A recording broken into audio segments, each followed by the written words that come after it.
moving east at 35 miles per hour. This is a particularly dangerous situation. Take cover now. Hazard. Damaging tornado. Source. Radar confirmed tornado.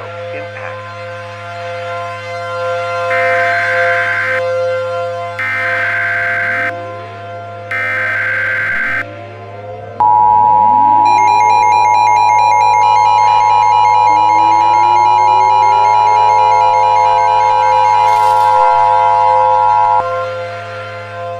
Tornado emergency for Fort Worth.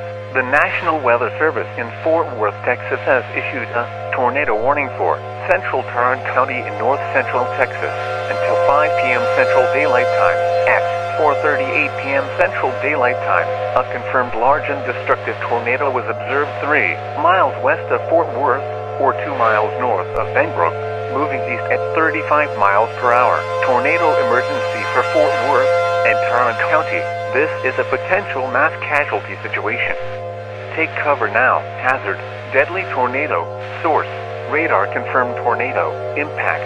You are in a life-threatening situation. Flying debris will be deadly to those caught without shelter. Mobile homes will be destroyed. Roads will be scoured and shredded. Extreme damage to entire neighborhoods is likely, and complete destruction is possible. Locations impacted include Fort Worth, Benbrook, and Forest Hill. Precautionary preparedness actions. To repeat, a very large, destructive, and deadly tornado is on the ground to protect your life. Take cover now. Move into a basement or in an interior room on the lowest floor of a sturdy building. Stay away from windows. If outdoors, in a mobile home, or in a vehicle, move to the closest substantial shelter and protect yourself from flying debris.